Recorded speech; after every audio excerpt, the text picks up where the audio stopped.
Hola, muchas gracias por las palabras de introducción y pues dando pie a la revisión de lo que nos ocupa hoy, pues la declaración de conflicto de interés, básicamente porque recibo honorarios de la compañía GSK para la presentación, para esta presentación.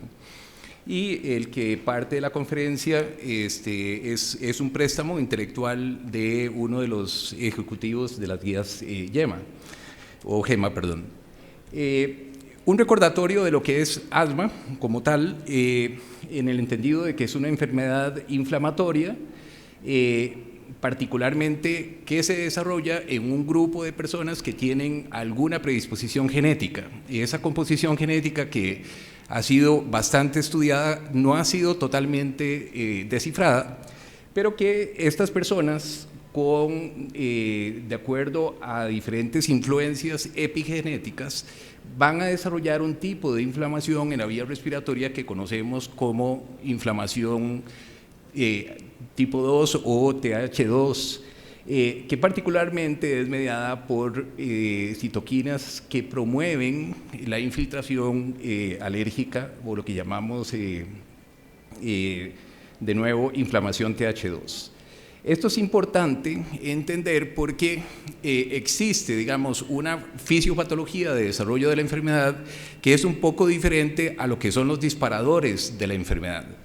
Y tenemos aquí a la izquierda de la pantalla, pues los diferentes disparadores que tienen que ver con la contaminación, la recurrencia de virus y la exposición a tabaco o biomasa, en donde el paciente empieza a tener un proceso inflamatorio combinado durante estos procesos que lo llevan a tener lo que nosotros conocemos como una inflamación aguda, que se manifiesta fundamentalmente con síntomas de espasmos, sibilancias con grados variables de dificultad respiratoria.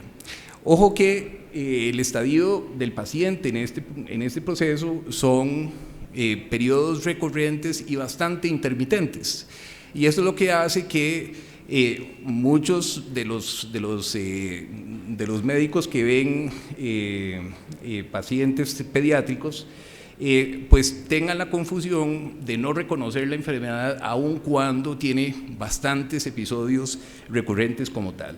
Una vez que se establece el proceso inflamatorio en cuanto a sus tiempos de recurrencia, el proceso inflamatorio da pie a lo que nosotros llamamos la hiperreactividad de esa vía respiratoria, y es cuando el paciente empieza a desarrollar esos síntomas intercrisis que llamamos, que son los que son desencadenados por el frío, el ejercicio o también por vías infecciones respiratorias, y que después dan pie a un estadio crónico de ese proceso inflamatorio, en donde el paciente tiene ya un cambio en su arquitectura bronquial, y que da pie a los síntomas persistentes que tiene el paciente asmático, como limitación a sus actividades diarias o el desencadenamiento fácil de síntomas a través de ejercicio, actividad física, etc. Los desafíos cuando ustedes analizan las guías de práctica clínica es que, volviendo un poco a la lámina anterior, ustedes podrán concluir que el paciente con enfermedad respiratoria, cuando su vía respiratoria está inflamada, infectada o irritada, el paciente se va a debutar con congestión por ser parte de la nariz de la vía respiratoria, va a tener tos con expectoración y algún grado de molestia o dificultad en sus actividades. Si ponemos esos síntomas en conjuntos, prácticamente no nos distingue bien de cuál es el paciente que realmente tendríamos que tratar como asmático, y podemos hablar de eso un poco más adelante en la charla. En todo caso, las guías de manejo de práctica clínica se basan o parten de varias premisas. Primero, de la experiencia del médico, que puede reconocer estos signos y síntomas que son relacionados con asma, para iniciar una estrategia terapéutica. El grupo de pacientes que deben de ser bien diagnosticados para entrar a la exposición de esa estrategia terapéutica. La escogencia del medicamento ideal para ese paciente como tal, en el entendido de que todos los medicamentos para asma funcionan, el tema es cuáles son los medicamentos que realmente llevan al control de la enfermedad, entendiéndose control como la desaparición de síntomas de la enfermedad, la desaparición o disminución del riesgo de exacerbaciones y todo lo que son las consecuencias, como son la mortalidad y los efectos adversos asociados. ¿Cómo preguntamos el tema aquí del control o estos parámetros, digamos, en que se establecen? La forma en que se preguntan o se han establecido en las guías es que se establece de que el paciente no debería de utilizar más de 2 veces por semana un rescatador, o bien no debería tener exacerbaciones leves que impliquen la introducción de otros medicamentos dentro del esquema controlador, o bien que no tenga visitas a emergencias como exacerbaciones moderadas o severas como ingresos a las unidades de cuidados intensivos o hospitalización. Y obviamente lo que ya para nosotros es conocido, que no tenga ninguna validez la presentación de esta corticofobia, digamos, que se asocia dentro de los esquemas terapéuticos para asma. El problema de esto es que la escogencia de un medicamento no hace que exista un camino directo a ese control. Y como vamos a ver, existe todavía algunos componentes todavía bastante particulares. Es importante señalar que en toda guía de manejo no existe la particularidad, y que esa particularidad debe ser reconocida por el médico que lo está tratando, en el entendido de que algunos pacientes tienen comorbilidades que deben de ser tratadas como parte de la enfermedad de su asma, las cuales incluso pueden tener agravamiento o dificultad para estabilizar el paciente. Obviamente todo lo que son los aspectos de controles ambientales en cuanto a la exposición de alergenos o bien contaminantes a nivel ambiental. Esto ni siquiera decir o mencionar que en pediatría el diagnóstico de asma en los primeros 4 o 5 años es un diagnóstico clínico. Carecemos de medidas exactas fisiológicas para poder medir la enfermedad como tal. Esto a diferencia de pacientes mayores de 5 años. Entonces, todos estos aspectos deben de ser tomados en cuenta por este conductor que va a embarcar a la familia en su auto medicamentoso para precisamente llevarlos a control.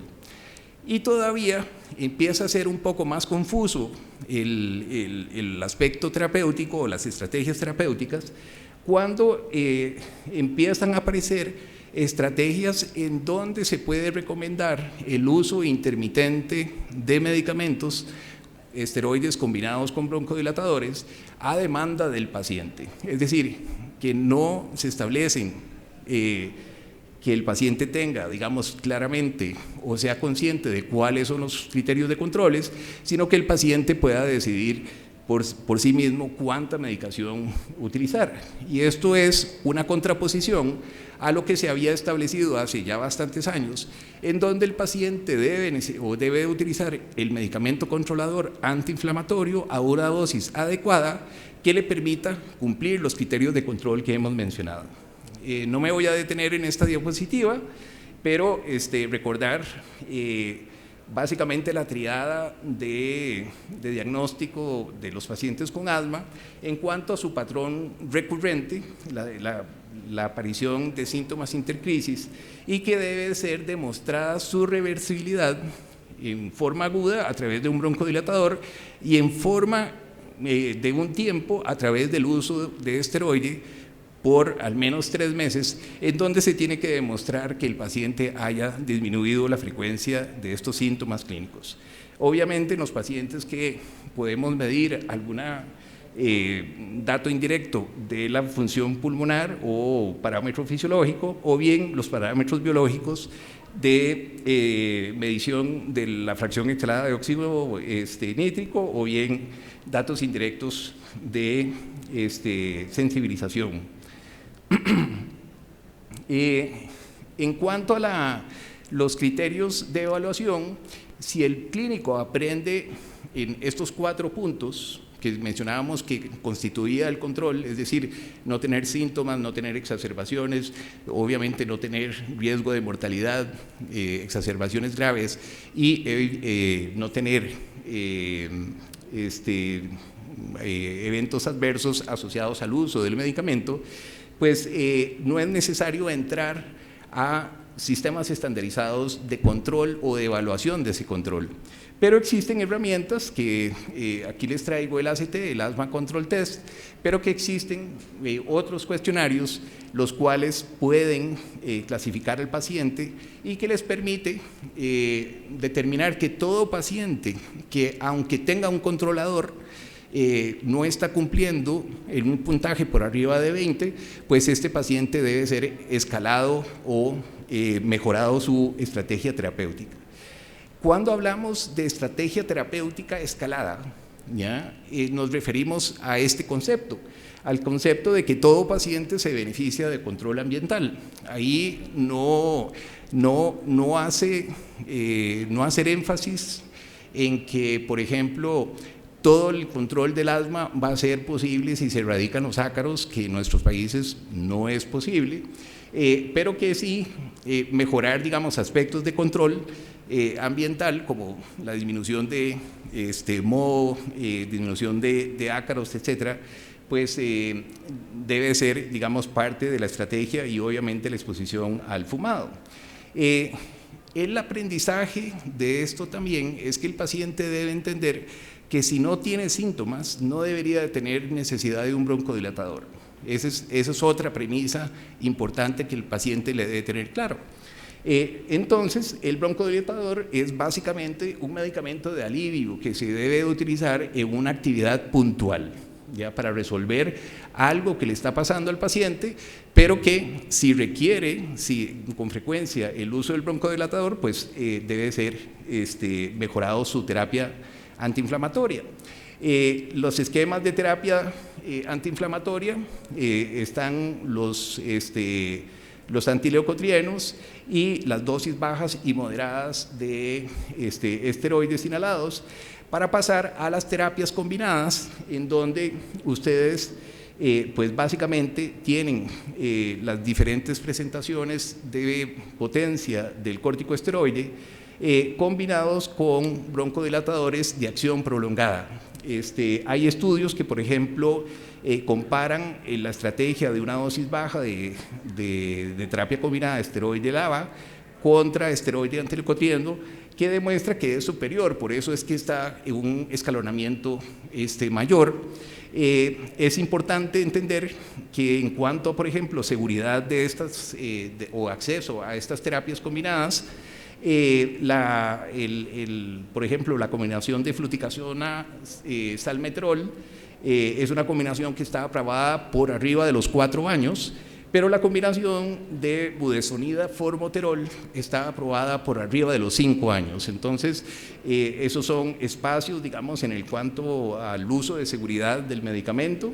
Y después, pues, la combinación en pacientes con asma grave, en donde se utilizan diferentes estrategias farmacológicas con el fin de lograr cumplir esos 4 puntos que señalábamos de la terapia de control. Dentro entonces de los desafíos hay aspectos particulares y aspectos generales de la enfermedad. Y aquí nada más quiero mencionarles todas las barreras que una familia puede tener para que el niño empiece a utilizar su terapia controladora. ¿Por qué? Porque estoy seguro que aquí en Guatemala es igual que en Costa Rica. Las personas dicen tienen asma solo cuando se resfría, o no, es una alergia al frío, y entonces como se levanta temprano para ir a la escuela, entonces tose. Pero todo esto es por no educar al paciente sobre su enfermedad y a la familia sobre su enfermedad y cómo se comporta o funciona sus síntomas en relación a ese proceso inflamatorio. aspectos como que el asma se cura y que entonces voy a utilizar el medicamento por periodos cortos, o que la corticofobia, ¿verdad? O el miedo de que estos pacientes se hagan adictos al medicamento, se les daña el corazón, etcétera, pueden ser creencias que probablemente ustedes tienen por acá. El otro aspecto es que todos estos aspectos que mencionamos en la lámina anterior tienen un impacto sobre la adherencia del paciente. Es decir, la gente no le gusta utilizar tratamientos crónicos en pediatría, y salvo que, porque incluso los pacientes endocrinológicos, diabéticos, algunas familias son capaces de abandonarles el esquema terapéutico. Eso también pasa en asma. Y estas barreras entonces deben de ser abordadas. No es un aspecto de decisión que puede quedar a la familia, ni tampoco obviamente el paciente, sino que deben de ser abordadas como tal y entrar en esa negociación con el paciente para que pueda cumplir en forma adecuada su esquema terapéutico. Ahora, cuando hablamos de terapia antiinflamatoria, por un tiempo se mantuvo la monoterapia con antileucotrienos como una alternativa equivalente a el control de la enfermedad o de la inflamación en la enfermedad asmática, pero aquí les traigo pues una comparación de lo que significa pues un antileucotrieno que particularmente actúa sobre los leucotrienos, o la utilización de un antihistamínico como parte del esquema terapéutico, en donde es muy particular la utilización o la inhibición de estas citoquinas, y que deja por fuera todas las citoquinas del proceso inflamatorio que ustedes tienen a la derecha. La ventaja que tiene el esteroide sobre los antileucotrienos es que todas las células que participan en el proceso inflamatorio asmático tienen un receptor glucocorticoide, y al tenerlo, entonces son susceptibles de ser inhibidas y obviamente entonces tener mayor impacto global, es decir, policinético y policitológico del esteroide. Y esa es la ventaja y la razón por la cual hoy por hoy los esteroides son el medicamento de elección. Desde hace mucho tiempo se demostró que los pacientes con asma no deberían de ser utilizados, o sea, manejados únicamente con terapia broncodilatadora. Lamentablemente, hoy por hoy, sigue apareciendo el paciente que visita varias veces a emergencias, se les broncodilata y se manda para la casa hacia una terapia controladora. Y esto es lo que les pasa, ¿verdad? El paciente sin esteroides va a mejorar con un esteroide oral por algunos días, pero el paciente sin esteroides inhalados de forma crónica va a seguir requiriendo el uso de terapia broncodilatadora.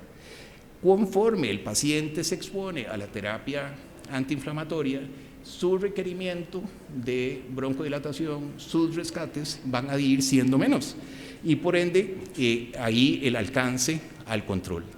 Este concepto igual fue demostrado en pacientes adultos, en donde se estudió cuál era la frecuencia o la rapidez con que el paciente que se le iniciaba un esteroide resolvía sus síntomas de inicio como tal. Y vean que en los primeros prácticamente 6 meses, la mayoría de los síntomas por los cuales los pacientes llegan a consultar por asma no controlada, básicamente van desapareciendo, a excepción del proceso hiperreactivo. Es decir, la utilización o la medición de sigue teniendo síntomas con el ejercicio, sigue teniendo síntomas con el aire frío, la exposición al frío, sigue teniendo problemas serios de altas dosis de broncodilatación en los procesos infecciosos, tiene que ver con esta hiperreactividad residual. Entonces, de ahí la importancia de que al paciente se le explique que hay objetivos de control a corto plazo, como también hay objetivos de control a largo plazo, y que esto no puede ser excusa para que el paciente abandone el tratamiento y empiece a decidir si sube o baja su terapia controladora basado en los aspectos de síntomas como tales.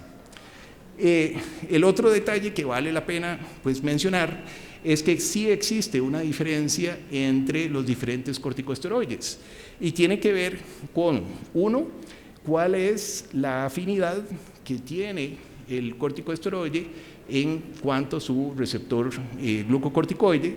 Conforme el paciente, la molécula tiene más afinidad, por ejemplo, el furato de fluticasona al propionato, pues el paciente tiene una potencia antiinflamatoria mayor. Entonces, cuando ustedes ven las tablas comparativas de las diferentes potencias de esteroides, entonces dicen dosis bajas, por ejemplo, budesonide o beclometasona es 200 o 300 microgramos equivalentes a 125 microgramos de fluticasona, está basado en esa afinidad al receptor. ¿Por qué? Porque entonces voy a necesitar menos esteroide para poder inhibir el proceso inflamatorio. El otro aspecto es qué se hace o los efectos adversos que tiene el paciente con el uso del esteroide. Entre más biodisponibilidad tenga el paciente de su molécula, tiene más riesgo de efectos adversos asociados. Entonces, en terapias en donde el paciente tiene libertad de utilizar altas dosis de esteroides, pues entonces la utilización de la molécula puede tener un impacto como tal. Esto sí se puede traducir desde el punto de vista clínico en los efectos. Esto es un estudio comparativo midiendo función pulmonar entre fluticasona y budesonide, siendo más rápida la fluticasona que el budesonide para el control o la normalización de su parámetro fisiológico de pico flujo, como lo es también su velocidad de crecimiento o inhibición de la velocidad de crecimiento entre fluticasona y budesonide. En los últimos entonces 10 minutos, ¿qué vamos a comparar? Bueno, lo que se había recomendado en GINA 2021, que es igual a GINA 2022, desde el punto de vista del esquema terapéutico. Algunos aspectos, ya en donde la estrategia 1 de tratamiento, pues dice que si ustedes consideran que el paciente es probable que no vaya a ser adherente, que ya hablamos que hay que abordar la adherencia, y que el paciente no puede escoger decir es que yo no voy a ser adherente, o el médico va a decir, bueno, es que ese paciente no va a ser adherente, entonces debe utilizarse el esquema terapéutico 1, a diferencia del esquema terapéutico 2, en donde se asume que si el paciente va a ser adherente, pues entonces puede utilizar una terapia en forma fija a dosis regulares. Entonces, la diferencia fundamental está en el primer cuadro, en lo que se refiere a los pacientes con asma leve, en donde se agrupó los pasos 1 y 2 en comparación a la estrategia 2, en donde si el paciente tiene síntomas menos de 2 veces por mes, pues este paciente puede utilizar en forma intermitente el tratamiento, pero que si tiene más de 2 veces por mes, pues debe utilizar una terapia fija de un corticosteroide con un broncodilatador de acción rápida de rescate. No existe evidencia de que uno pueda escoger o anticipar que el paciente vaya a ser no adherente. La principal diferencia está entonces en el paso 1 en cuanto a su intermitencia. En todos los otros pasos se requiere una terapia fija a dosis controlada de acuerdo a la sintomatología del paciente, y que esta diferencia lo que hace es que el paciente esté muchísimo más sintomático, y más sintomático significa que requiere consumir de nuevo más broncodilatación. Y la misma GINA reconoce que el criterio de control no debe utilizar más de 2 veces por semana, aquí en las guías de GINA 2021 dice que aún no había sido definido de si eso debería ser un control o no, un criterio de control, y que lo vuelve a repetir, a admitir de que si es más de 2 veces por semana debe ser considerado a una terapia fija. Entonces, de nuevo, la utilización de terapia combinada con esteroide como rescate no es una terapia de control a largo plazo, y eso explica por qué cuando se comparan ambas estrategias, el paciente o el grupo de pacientes no controlados puede reducirse cuando utiliza terapias fijas en más de la mitad, o triplica el número de pacientes que pueden llegar a control de acuerdo a si utiliza una terapia combinada fija.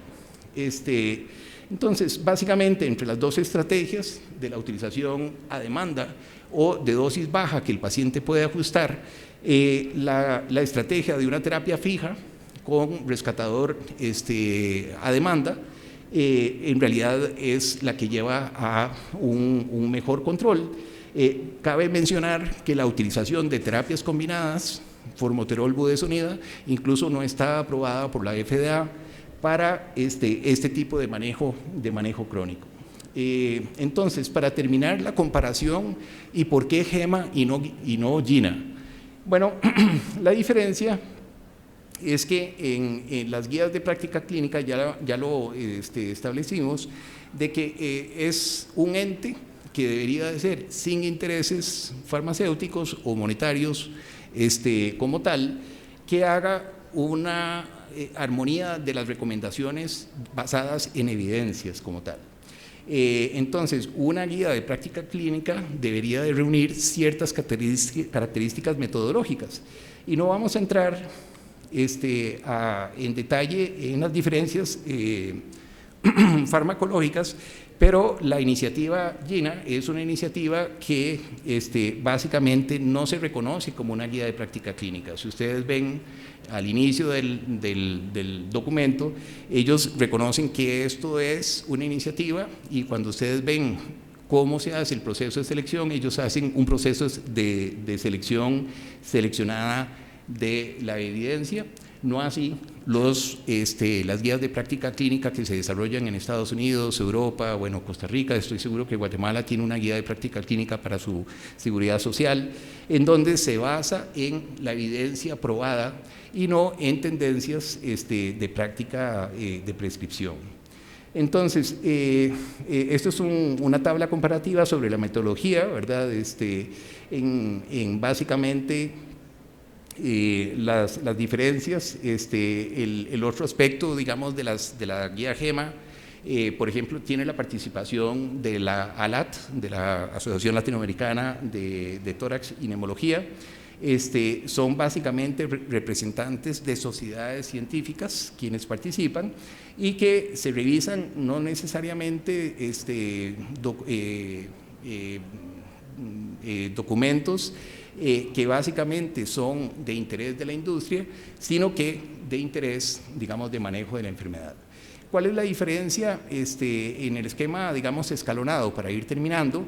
Es que ellos siguen hablando de un asma intermitente, que eso podríamos discutirlo en algún momento, pero que ellos lo definen como el paciente que requiere un rescatador alrededor de 2 veces por mes, ¿verdad? No por semana, 2 veces por mes, pero que todos los pacientes con síntomas más de 2 veces por mes deben de ser colocados en una dosis fija, acorde al proceso inflamatorio de su proceso asmático, y de acuerdo a los criterios como control. Básicamente eso es lo que los traía, y yo creo que alcanzamos los 30 minutos de exposición. Muchísimas gracias.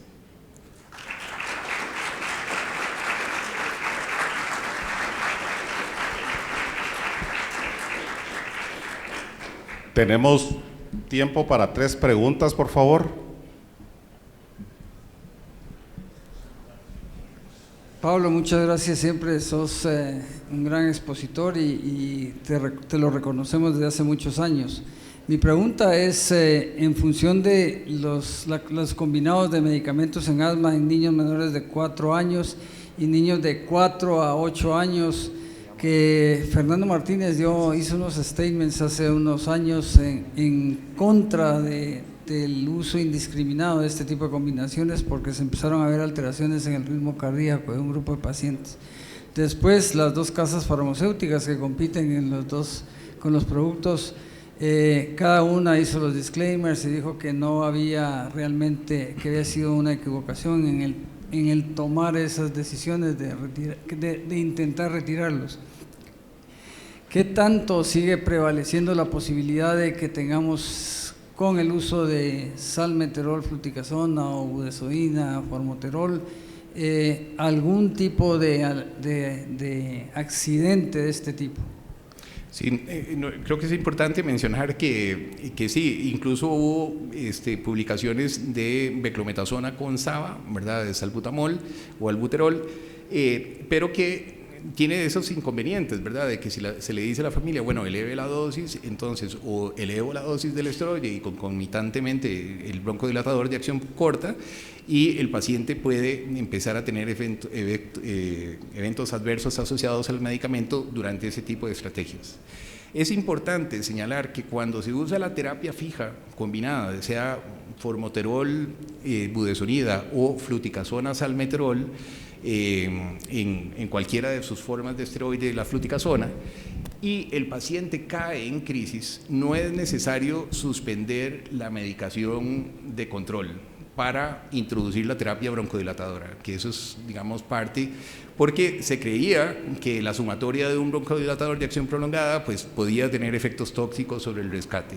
Esa práctica, pues hay sólida, digamos, evidencia de que no es necesario hacerlo, y que más bien era la utilización aguda, ¿verdad?, de un broncodilatador, digamos, de acción larga, pero con efecto corto, que si el paciente, digamos, en las estrategias MART, por ejemplo, que no es aprobado en Estados Unidos, el paciente puede elevar hasta 15 veces la dosis diaria, ¿ya? Entonces, ahí es donde se ven los efectos que vos mencionabas.